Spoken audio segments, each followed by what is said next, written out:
Salut tout le monde et bienvenue dans cette nouvelle vidéo. Alors avant de commencer, je vais vous expliquer ce que vous allez voir. Ce que vous allez voir, c'est un condensé d'un live qui a été réalisé chez Golgi.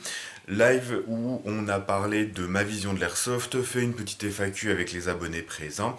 Et j'ai donc proposé à Golgi de récupérer la vidéo et d'en faire un petit condensé d'environ un quart d'heure en plus de la rediffusion qu'il y a sur sa chaîne qui dure environ 1 h 15. Donc en un quart d'heure, j'aurai bien sûr pas le temps de mettre le live en entier, je vais écourter certaines réponses, voire même en passer d'autres.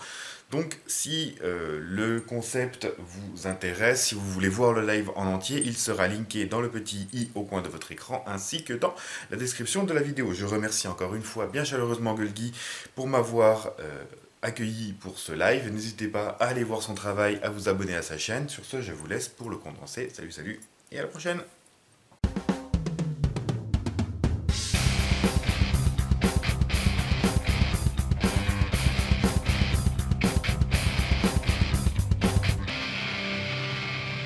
Nous sommes en direct sur Facebook, YouTube, Twitch et bientôt sur TF1 et France 2. Alors, salut à tous donc, et bienvenue à cette nouvelle session en direct, donc en simultané sur YouTube, Twitch et Facebook. Donc ce soir, je reçois donc Blaze, figure illustre de l'airsoft français sur YouTube. Mais tout de suite, nous retrouvons donc Blaze pour en savoir un peu plus sur lui et sa vision de l'airsoft. Bonsoir Blaze.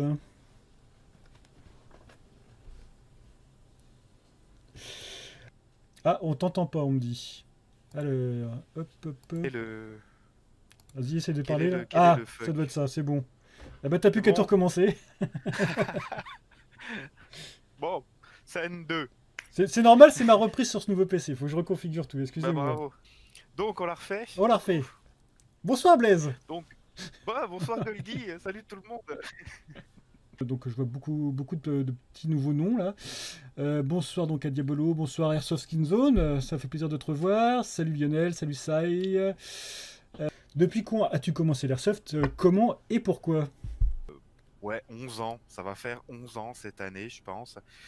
Et j'ai commencé grâce à mon meilleur pote qui est mon président d'Assos. Lui avait déjà commencé depuis qu'il avait été majeur, donc 1 an et demi à peu près avant moi. Et puis une fois passé un coup chez lui, il a sorti son P90 à l'époque, tiré 2-3 billes, puis commencé à investir un peu, commencé à faire 2-3 parties, et puis de fil en aiguille, c'est resté, et puis c'est vraiment devenu important, quoi. Alors tu as ta première question piège.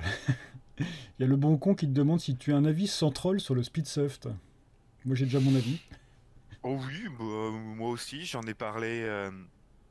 J'en avais parlé du Speedsoft quand j'avais fait la vidéo sur les cancers. C'est une autre façon de pratiquer. Exactement. On a déjà eu, je sais que dans la sauce, quand on va en CQB, on en a toujours un ou deux qui sont orientés. Oh, la photo avec les canettes de bière sur les cieux avec Néo, t'étais peut-être pas obligé. Mais on en a toujours un ou deux qui se la jouent un petit peu Speedsoft. On joue ensemble, on n'a jamais eu de soucis là-dessus. Moi je voulais sinon savoir quel style de jeu tu as adopté et dont tu es le plus fan. Est-ce que tu es du genre à rentrer dedans, à te cacher un peu derrière, à être un fourbe? À lier ça aux jeux vidéo, ce serait du Slayer en fait. Le but est vraiment de passer l'objectif, de pas m'y intéresser et de rentrer dans les ennemis dans les adversaires pour vraiment les freiner et les empêcher d'approcher. Quelle réplique tu rêverais d'avoir? Vous la liste complète ou c'est comme Airsoft, tout Airsofter, je pense que la liste est longue. Alors le plus réalisable, ce serait actuellement le Colt Single Action Army de chez King Arms. Oh là là, il y en aurait tellement. Le AK, Type 56 ou Dragoon 9 Real Sword. Le beau con qui te demande si tu as des gros projets à venir sur ta chaîne pour, je suppose pour l'année à venir là. Airsoft Mode qui te demande quand penses-tu que l'on pourra rejouer sur les terrains? En tant qu'assos, techniquement, Mm. on peut, mais pas plus de 6 sur le terrain. Mm. C'est vrai que c'est un petit peu con, mais bon, on a beau dire que c'est con, si on fait l'inverse et puis qu'on se fait choper, c'est 135 balles, donc il y a déjà assez de faits divers sur l'airsoft, il y en a déjà eu 3-4 ces derniers temps, Mm. il n'y a pas besoin d'en ajouter Ouais, encore. c'est pas le moment d'aller faire un cluster sur un terrain. Donc je voulais savoir aussi, connaître un peu quelle a été ta motivation pour te lancer spécifiquement sur YouTube et proposer du contenu comme ça. Et en fait, bah, même si c'est vrai qu'à l'époque, moi j'avais appris assez vite un peu le vocabulaire anglophone en rapport à l'airsoft, c'est vrai que je comprenais que beaucoup n'avaient pas forcément le niveau d'anglais pour tout ça. Et je voulais de toute façon me lancer sur YouTube. À la base, j'étais parti pour faire du gaming. Et puis, le matos de capture, c'était cher à l'époque. Et bah, du coup, je me suis dit, tiens, je vais essayer de faire un peu d'airsoft là-dessus, parce que j'en apprenais pas mal, et puis ça me bottait bien, et je me suis lancé comme ça. Il n'y a pas de son, c'est normal. Plus de son. Bah alors, Ah si, bah si, j'ai du son. Je pense que ça vient de chez toi. Son of Poseidon, je crois que ça vient de chez toi le problème. si le petit haut-parleur il est barré, c'est que ça marche pas. Toujours le bon con qui te demande si tu comptes faire une vidéo de type loadout. Pour le moment, je vois pas l'intérêt d'en faire, à part si un jour je me monte une tenue un peu différente. Très bien. Sinon, il y a Crispis qui te demande quand est-ce que tu te rases ta barbe. Je me quoi? Tu te rases ta barbe. J'entends plus. Allô.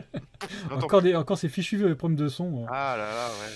Sinon, il y a Lionel Kozinski qui te demande à quand des reviews bien cheap pour ceux qui n'ont pas de thunes. Ah bah justement, je suis en train de préparer la vidéo du H8R, donc c'est vrai que ce c'est sera parfait. une réplique très abordable. Le bon con qui te demande est-ce que la Master Key tient le coup?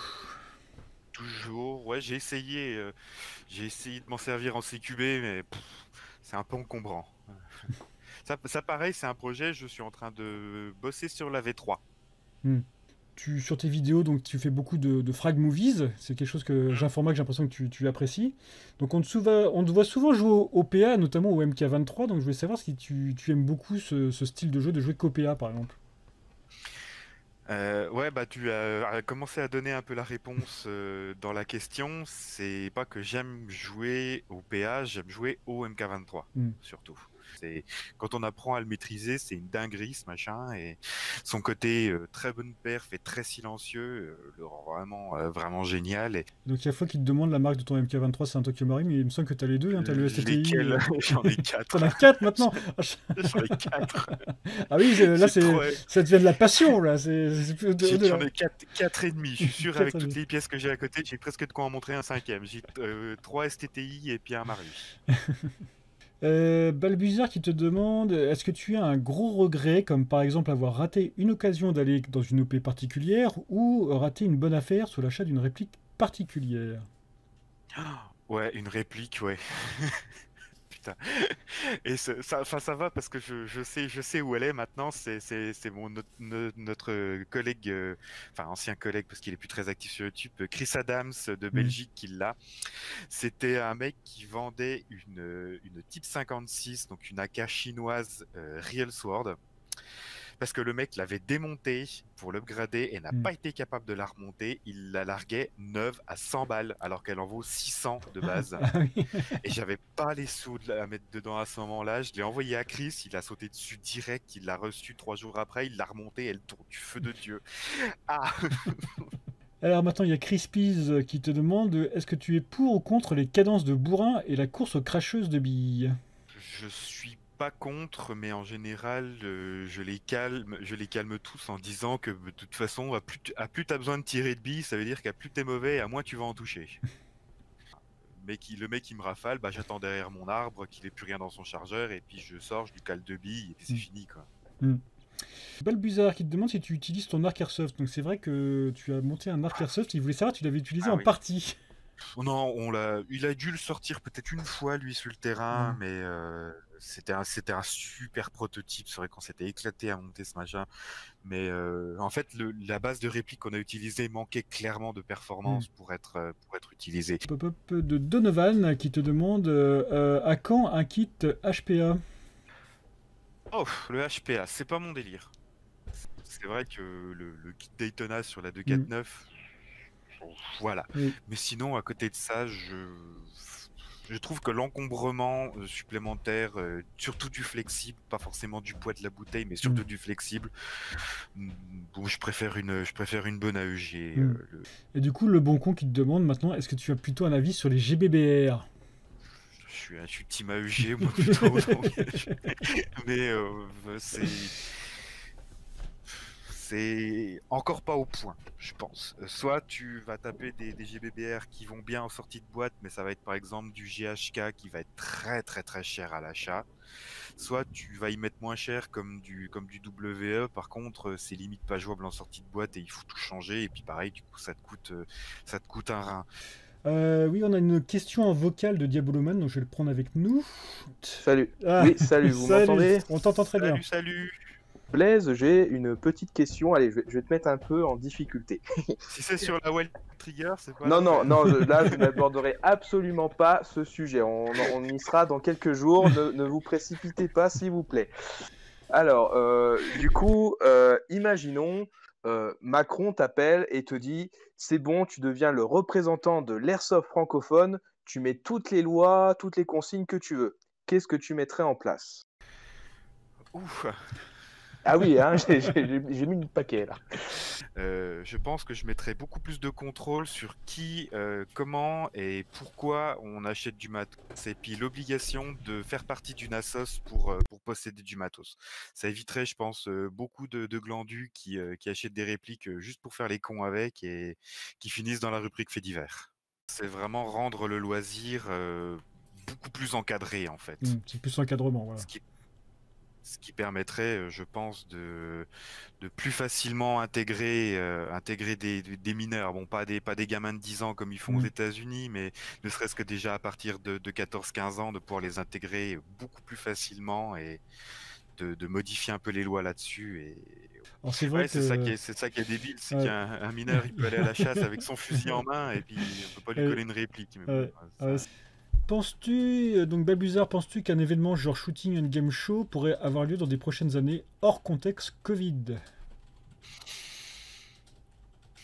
J'espère, ce serait bien. Salut Nico.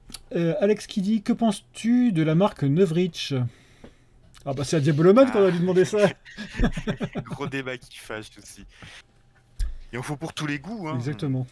Alors, Simple Terrarium qui te demande, Blaise, toi qui as une MP5K Sima, as-tu adapté un silencieux et si oui, avec quelle pièce?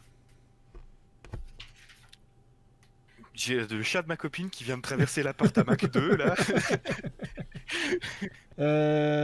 Black Wolf Team qui nous demande à nous, que pensez-vous des grenades à balles à blanc? Moi, à titre perso, tout ce qui est pyrotechnique en grenade, j'aime pas trop. Tu prends ça, mettons que t'es un peu au sol, t'es un peu au sol planqué, un peu bas, le truc elle arrive, elle tape sur le sol à 50 cm de ton oreille. Attends, on fait l'instant chat. Ah oui, ça va faire des vues, vas-y, fais des vues, fais des vues.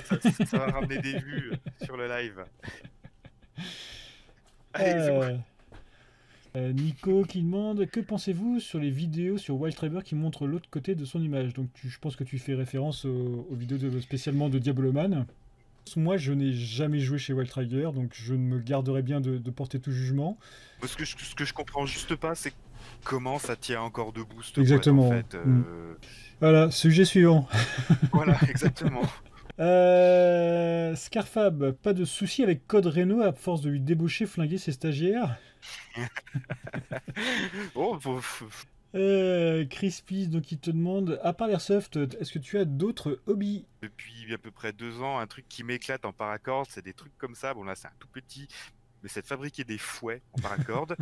À côté de ça, je fais de l'escrime artistique, donc là où certains font de l'escrime sportif, comme on voit au JO, moi je fais plus la partie artistique, donc que ce soit en reconstitution et reproduction de combats style médiéval, donc à l'épée, à la hache, Renaissance, donc plus à la rapière, et au sabre laser, combat Star Wars. Quel regard tu portais sur le paysage airsoft français actuel, donc pré-Covid, on va dire? À mon goût, il y a eu un aspect, je trouve qu'il y a eu il y a eu une grosse perte de convivialité et de fair play, pas forcément, mais il y a un côté compétitif Mm. qui est arrivé et du coup, il y a une grosse perte du côté amical et convivial qui s'en est ressenti, je trouve. C'est un peu dommage parce que il y a vraiment des mecs maintenant, ils arrivent sur le terrain, c'est pour voilà, c'est pour gagner, c'est pour éclater les autres, c'est. Mais je te rejoins tout à fait, et ça a aussi un impact, je trouve, sur la vie associative d'une façon générale. Est-ce que l'effet réseaux sociaux a eu un mauvais impact là-dessus? C'est l'effet bad buzz en fait. C'est plus facile, j'ai l'impression, de buzzer avec des comportements. C'est plus facile de buzzer avec des mauvais comportements que des bons en fait. Donovan qui te demande à combien de PA tu as actuellement. Trop. Je sais pas. Honnêtement, je sais pas. Oh bordel. Vu qu'on a parlé donc du paysage airsoft français actuel, quel est ton regard sur le paysage YouTube airsoft français actuel? Je trouve qu'en francophone, on se démerde pas trop mal. Après, il y en a beaucoup qui balancent un peu leur gameplay au pif, sans montage comme ça. Ça n'a aucun intérêt. Mais il y en a quand même qui se démerdent à sortir du super bon taf. Donc ouais, non, il y a de quoi faire. C'est pour quelqu'un, justement pour ceux qui débutent, il y a de quoi faire. Il y a j'ai pas envie de citer de nom parce que j'ai pas envie de m'attirer des trucs, mais je trouve qu'il n'y a pas trop de vendus en fait. Il y en a. Hein, clairement, il y en a. Je vais pas les citer parce que je pense que tout le monde saura, mais ça s'entend très facilement. Mais voilà, il y a vraiment tout un panel de gus qui bossent bien et qui peuvent vraiment faire avancer la communauté. Exactement, il y a de la place pour tout le monde. On est plus collègues que concurrents. Exactement, c'est exactement ça. Lionel qui demande comment gérez-vous cette période où on ne peut pas jouer, si vous n'avez pas peur de vous lasser de faire des vidéos reviews et pas de gameplay. Alors moi je faisais pas beaucoup de gameplay donc. Moi non plus. Non, je bricole beaucoup, on démonte, on nettoie. J'aimerais bien pouvoir tester le H8R en partie. Et on s'occupe en fait. Pour moi, il y a tellement d'aspects à l'airsoft en plus des parties que je m'ennuie pas tellement en fait. Donc tu bricoles pas mal en airsoft, et j'ai eu l'occasion de t'inviter sur le sujet, et je voulais savoir qu'est-ce qui te motive et t'attire sur cet aspect particulier de l'airsoft. C'est comment dire, il y a plusieurs façons de voir les choses. C'est une façon de dire tiens, ça j'y ai pas, j'y trouve pas, je vais essayer d'y faire moi-même. Moi essayer, ça coûte rien. Ou tiens, ça c'est cassé, au lieu de jeter puis de racheter, je vais essayer d'y réparer, d'y modifier. Enfin, ça peut tout de suite économiser 10 €, 15 €, 20 €. Moi j'avais encore une question, je voulais savoir si ça t'arrivait de participer régulièrement ou ponctuellement à des OP, ou si t'es plus un joueur du dimanche.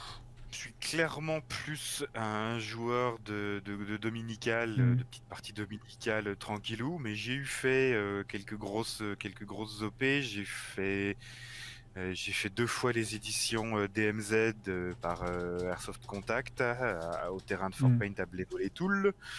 On devait faire l'année dernière et elle a été annulée. On doit faire cette année, si elle n'est pas annulée, Colombiana par les mêmes, par Airsoft Contact aussi, mais là c'est le côté RP, donc c'est une grosse OP très très roleplay, grosse dominicale. Les grosses OP, c'est pas forcément mon délire. Voilà, partir sur 2 jours, j'aime trop. C'est un peu beauf, mais j'aime trop mon lit et mes chiottes en fait. Alan, à quand la prochaine vidéo sur l'Airsoft, Blaze? Très très bientôt. Très très bientôt, voyons. Avant 2042. Si t'es abonné, tu seras très vite au courant. Chris Pease, dernière question. Que penses-tu des mastos dans l'airsoft? Pareil, j'avais fait un sujet en live sur ce sujet. N'hésitez pas à revoir le replay. Ça peut être intéressant si voilà, si le scénario est travaillé pour, si le mec c'est pas juste un Gus qui a mis un blouson moto un peu épais, si la tenue est vraiment travaillée à la Sephiroth, pour ceux qui se souviennent de l'un des mastos assez connus en France. Bah écoutez, si vous avez plus d'autres questions, moi je vais conclure qu'une dernière. C'est quel conseil donnerais-tu à un joueur qui se lancerait à partir de maintenant? Si on peut reprendre, bien sûr. De pas attendre que les infos et les renseignements lui tombent tout net sur le coin du museau, ne pas forcément croire n'importe quel vendeur de n'importe quel magasin, parce que clairement il y a des vendeurs qui sont très très très bons, mais il y en a certains, leur but c'est faire du chiffre et c'est te vendre n'importe quoi du moment que tu lâches ton billet à la fin. Ne pas se pointer sur les groupes Facebook en demandant je vais débuter, qu'est-ce que je prends?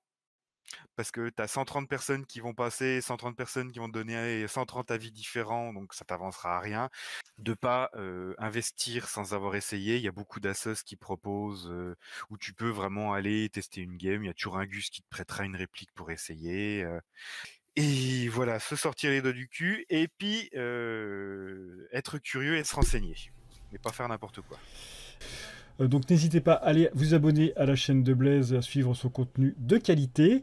N'hésitez pas aussi à vous abonner à la chaîne de Golgi pour suivre le prochain live ou pour être prévenu de la prochaine vidéo. Donc en tout cas, un grand merci à toi Blaise d'avoir participé à cette émission spéciale sur toi-même. Merci à toi de m'avoir invité et laissé raconter mes conneries pendant 1h30. Alors je te laisse juste le mot de la fin pour conclure. Abonnez-vous. Non, je déconne. Mot de la fin, que l'airsoft, comme dirait Balbuzard, que l'airsoft soit avec nous et puis vraiment faites tout ce que vous pouvez de votre côté pour que l'airsoft soit toujours aussi bien, toujours aussi cool et puis qu'on s'amuse et puis que j'espère qu'on pourra se croiser, se revoir sur les terrains et puis jouer bientôt. C'est clair. Eh bien écoutez, merci à vous pour votre participation. On se retrouve très très vite, très bientôt dans une prochaine vidéo, un prochain live. À très bientôt. Salut à tous. Salut.